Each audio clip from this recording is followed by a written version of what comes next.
Good morning. Today is December 16th. I'm Jane Miller. And I'm Michaela Godoy. This is the last Friday before finals week. Our crew have been busy preparing stories for you this week. Let's get to the news. 43 years ago, the town of Antelope was forever changed when an explosive railroad incident nearly destroyed the entire town. Reporter Antelope Pham and I delved into this part of Antelope's history. More than 43 years ago, on April 28, 1973, a rail car loaded with 330 Vietnam War bombs exploded in the Roseville rail yard. 18 more trains exploded in succession. The then tiny town of Antelope was nearly wiped off the map. Right behind me is the rail yard that changed Antelope forever, located only 4.1 miles away from Antelope High School. We spoke to Ken Fisher from the Roseville Carnegie Historical Museum to find out more. The amazing thing about the explosion, because it went on from just before 8 o'clock in the morning till about 5 o'clock in the afternoon, there were no fatalities. What caused it was something called a hot wheel. One of the wheels of the train, the ball bearings were not functioning properly, they were worn out or something. And as it was coming down the mountain, it just heated up and got very, very hot. And by the time it got into the Roseville yard, it had started a small fire, and shortly after that, a couple minutes after they saw that, the explosion started going off. Senior Elise Kessler's grandparents, Chuck and Sharon Taylor, have lived here since 1966. The explosion, which took place on Sharon's birthday, remains a vivid memory to this day. The concussions of the sound waves and the explosion waves kind of went up a little rise, and our house was at the bottom of that, and then it went higher. So when the concussions of the blast came through, they went right over our house and hit houses behind us. I didn't realize, but there were 25,000 people evacuated out of their homes that day. We drove, we didn't know where to go, and we just wanted to get a long ways from here. So we drove to South Sacramento, and you could hear the bombs from there. And we didn't know what we were going to come back to.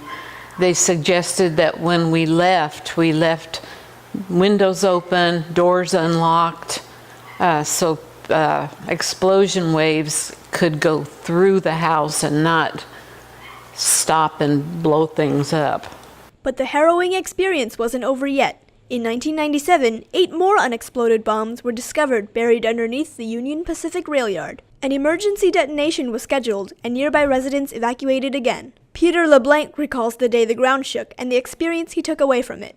Well, I remember it very clearly. I think it was like 1997, and they had found the bombs left over from the 1973 explosion, and they told us the time that they were going to be detonating the bombs, and we were actually watching it on TV. But I still, to this day, I still can't shake the feeling of, the best way I can explain it is it felt like the bones inside my body were rattling. And I had never felt that up to then. I've never experienced that again. And I can't imagine, number one, what it was like for people in Vietnam, and thinking even about the people in Antelope that went through that experience.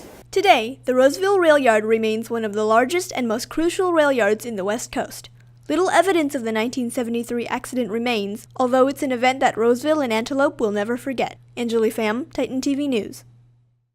Talent show winner Christina Schaefer invests hours both on stage and off stage for her music. Reporters Christina Soknikova and Angela Russell have her story. Sophomore Christina Schaefer enjoys singing and plays all kinds of different instruments. She writes songs and has made music a part of her everyday life. What made me start writing songs was listening to other bands and other music that I really just adored, and I thought, like, how cool would it be if I could be like them and I could make a difference in other people's lives through music. So I wrote my first song, which was kind of like a motivational song. It was really cheesy, but it really helped me through some times, and it helped some of my friends through some times, which was really awesome, and that was kind of like motivation for me to keep going once I did that first one. Schaefer's passion for music and singing is what connects her with other individuals.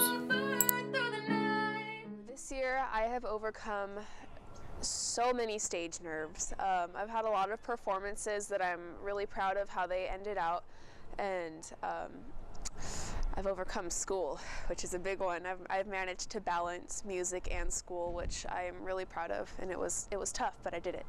She's learning how to control her voice, and she's learning new techniques. She sings around the house quite often, and I hear different sounds that I haven't heard before, so she's trying on her own to broaden what she already knows. On November 16, 2016, Christina sang Riptide by Vince Jordan. She was recently recognized as a winner for the talent show for being the best overall act. Christina started as a freshman as a very talented singer, and over the last year and a half, she has only grown. She takes more chances with songs, and so she experiments with what she can do with her voice, different styles, and so she really has grown and really tried to branch out and try new things with her voice. Schaefer practices her music daily at home, whether it be singing, playing piano, or guitar. I sing because it's a passion to me, and I really like incorporating singing with the instruments that I play because I really like being able to connect to other people through something that I'm passionate about myself. Like it doesn't exist. Even when she was little, singing along with Barbies and all the musical Barbie DVDs that we had at the top of her lungs, I supported it and let her do it over and over and over. Schaefer performed at the choir show on December 8th and 9th with her classmates. They sang various songs for the holiday season. Music is definitely a passion in Christina's life. I know that she's been involved with it her entire life, and her whole family is involved in music. Not only does she play the piano and play the guitar and sing, but she also composes music, and she takes every chance that she can to perform, whether it's inside of school or outside of school in the community. I don't perform as much as I practice, so to speak. I do a performance probably once a month-ish. I'm proud every time she learns a new song, every time she learns a new technique. I'm proud and impressed at how quickly she learns. Christina Sotnikova, Titan TV News. The campus is one of the most diverse in the district. The ELD class helps foreign students acclimate to a new environment while learning to speak English. Reporters Andrew Deerdorf and Haley Ellis have the story. Core classes can prove to be difficult at times, but for somebody who doesn't fully understand English, any class can be challenging. That's where the English Language Department, or ELD, comes into play. The ELD class is a class that supports students in developing their reading, writing, listening, and speaking skills. Students are often in an ELD since elementary school. Some of them are in ELD if they moved to the country recently. Once a year, students enrolled in the class take an exam, testing their abilities in listening, speaking, writing, and reading. The ways that they exit from ELD are passing the CELT, which is an assessment that they take at the beginning of the year that assesses those reading, writing, listening, and speaking domains. They have to be proficient on all of those on the CELT. They have to pass a DCA writing assessment. They have to pass a reading assessment and get C's or better in their core academic classes and have a 2.0. The ELD program goes beyond just being a class. It also works as a support system to all students enrolled, giving the students the help they need to pass all of their classes. The day-to-day includes checking grades. We offer the extra support not just in those 4 skills, but in looking at all of their classes and checking in with students and communicating with parents, encouraging them to attend Antelope Learning Lab and intervention. Miss Dudley and Miss Kirsty, they're really nice on ELD. They always help us to do our homework in our classes. They're always helping us to write an essays. They giving to us advices in any situation.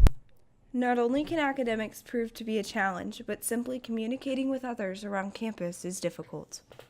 So ELD program is a very helpful program for me and then for anybody that I know that have been on the program, because they help you with your language, they help you to the way to communicate with people.